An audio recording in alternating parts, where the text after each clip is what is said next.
Hey! Fala, parceria! Professor Valeta na área para uma aula sobre a formação da União Europeia. Eu vou te mostrar como esse bloco se formou e o tamanho que ele chegou. E já aviso vai ter uma segunda aula para falar da parte mais atual da União Europeia, para falar sobre o Brexit, para falar sobre os movimentos nacionalistas, para falar sobre a vanguarda ambiental, para falar da relação com o Putin e a Ucrânia e a Rússia e todos esses paranauê, mas é numa próxima aula. Essa aula é a formação da União Europeia.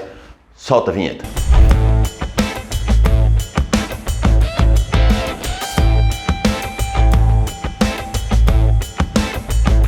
Vem com o pai, moleque, porque aqui é Geo Raiz, Geografia com lousa e giz, para falarmos sobre a formação da União Europeia. E é o seguinte, me ajuda a chegar nos 7.000 inscritos, faz esse favorzinho para mim, senta o dedo aqui no curtir, isso aqui ajuda a distribuir o vídeo, se inscreve no canal e vamos para o que interessa. Surgimento da União Europeia. Eu quero que você entenda o contexto do final da Segunda Guerra Mundial. Cara, 1945, Segunda Guerra Mundial acabou. Quem foi o grande palco dessa guerra mundial? Cara, apesar de mundial, o principal palco foi a Europa. A Europa estava destruída, arrasada, arrebentada. E nesse contexto, o ideal de cooperação cresce. A ideia da necessidade de cooperar para poder se reerguer, para poder crescer. Então, nesse contexto, vai surgir o primeiro bloco econômico, que é o Benelux. Valeta, o que é Benelux? É a inicial de 3 países. Bélgica, Netherlands, para você que jogava videogame aí com a Holanda, e Luxemburgo.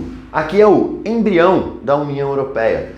Então, em 1948, surge uma união aduaneira chamada Benelux. Importante, existem tipos diferentes de blocos e eu explico tudo nessa aula que está aqui, ó. Tipos de blocos econômicos, para você saber o que é uma união aduaneira. Passa mais um pouco, esse sucesso do Benelux vai fazer surgir a SECA. Olha o que significa a SECA. Comunidade Europeia do Carvão e do Aço. Quem compunha a SECA? O Benelux mais a Alemanha Ocidental. Importante. Durante um período, a Alemanha ficou dividida. A Alemanha Oriental socialista, a Alemanha Ocidental capitalista. Aqui foi a Alemanha capitalista ocidental. França e Itália. Importantíssimo. Estamos falando sobre uma comunidade europeia do carvão e aço. Acabamos de sair de uma guerra. Se você, para fazer uma guerra, você precisa de uma corrida armamentista. E para fazer uma corrida armamentista, você precisa de carvão e aço. Ao você criar um acordo econômico, um acordo de cooperação entre carvão e aço, de certa forma todo mundo sabe o que está todo mundo produzindo. Daria para impedir uma nova guerra antes dela começar. Aqui tem o medo de um novo conflito. A Europa quer se abraçar e se unir, porque ela unida economicamente e politicamente, a chance de um novo conflito seria menor. Vamos lembrar que você teve a Primeira e a Segunda Guerra Mundial com a Europa como palco. Então vai surgir essa comunidade do carvão e do aço. Lembra, carvão e aço, importante para a indústria bélica. Deu tão certo, que em 1957, esses mesmos 6 países, Benelux, Bélgica, Holanda e Luxemburgo, Alemanha Ocidental, França e Itália, vão assinar o Tratado de Roma e vão criar o mercado comum europeu. Aqui nasce o bloco econômico que hoje se chama União Europeia. Ele nasce já com a intenção de crescimento e de não ser apenas uma área de livre comércio. De novo, vai naquela aula que eu falei, de ter apenas a questão tarifária. Ele nasce mesmo de ser um mercado comum, de ter legislações padronizadas, de ter uma política de crescimento conjunto. Esse período vai ser chamado de Europa dos 6. Por quê? Porque você tinha só 6 membros fazendo parte da União Europeia, que depois vai virar a Europa dos 9 e depois vai virar a Europa dos 12. Nesse período de expansão, que vai até 1991, que eu quero falar com vocês, enquanto era um mercado comum europeu, um país é importante você lembrar. 1973, a entrada do Reino Unido. O Reino Unido entra na União Europeia só em 1973. Reino Unido e França sempre teve treta. Você lembra lá nas aulas de história? A Guerra dos 100 anos, a guerra por causa da questão do Canadá. Então, era difícil ter um bloco com os dois, mas eles entram. 73 é um ano complicado, é um ano de choque do petróleo. E vai continuar se expandindo até chegar a 12 membros. certo? Por que eu falei do Reino Unido? Porque é ele que vai sair quando tiver o Brexit. 1991, esse ano é importantíssimo, é o ano do final da Guerra Fria, o final da União Soviética. O capitalismo venceu e o bloco econômico da União Europeia vai continuar crescendo. Só um comentário, os países socialistas tiveram aquele Comecon, que também era uma cooperação econômica. Bom, em dezembro de 91, e eu coloquei dezembro de 91 de propósito, ou fevereiro de 92, você vai ter o Tratado de Maastricht. Por que eu coloquei as duas datas? Porque eles fazem um acordo em 1991, mas eles assinam em fevereiro de 92. Se você jogar na internet no Google Tratado de Maastricht, você vai achar gente que coloca a data de quando eles fecharam o acordo e gente que quando coloca a data que eles assinaram o acordo. Então você pode achar ele tanto como 91 quanto 92. Então fica essa curiosidade aí.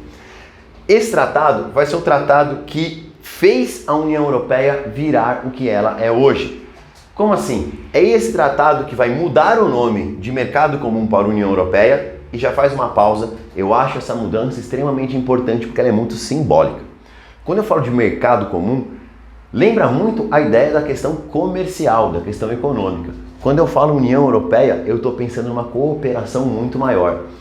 E aqui vai ficar decidido o tripé base da União Europeia. Primeiro tripé base, as instituições comunitárias. Você tem o Banco Central da União Europeia para controlar o euro. Você tem o Parlamento da União Europeia. Quem vota se a União Europeia vai fazer o acordo com o Mercosul é no Parlamento da União Europeia. Algumas coisas são decididas em conjunto.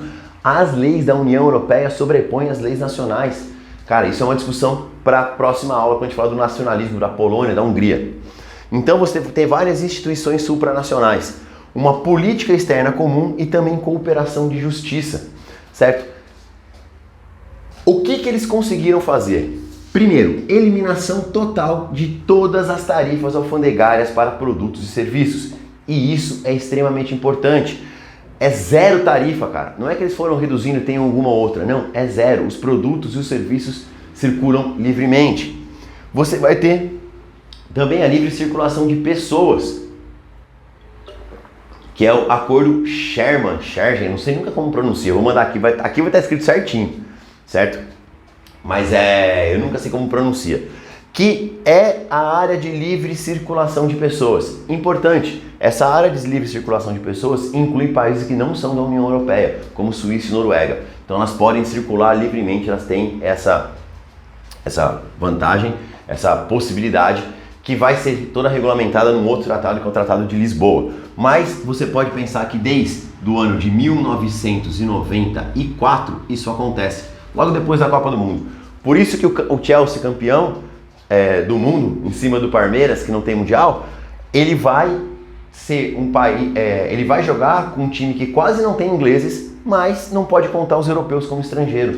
Então você tinha essa questão. Hoje, eles fora, as regras estão mudando pro futebol inglês. E a última coisa, e talvez a mais importante aqui, é a moeda única, é o euro. Você vai ter então a partir de 99 para o sistema bancário e a partir aí de 2001 para 2002 para as pessoas a adoção do euro. Primeira coisa que você tem que saber sobre o euro, não é todo país que usa o euro, certo? Não são todos os países da União Europeia que vão usar o euro.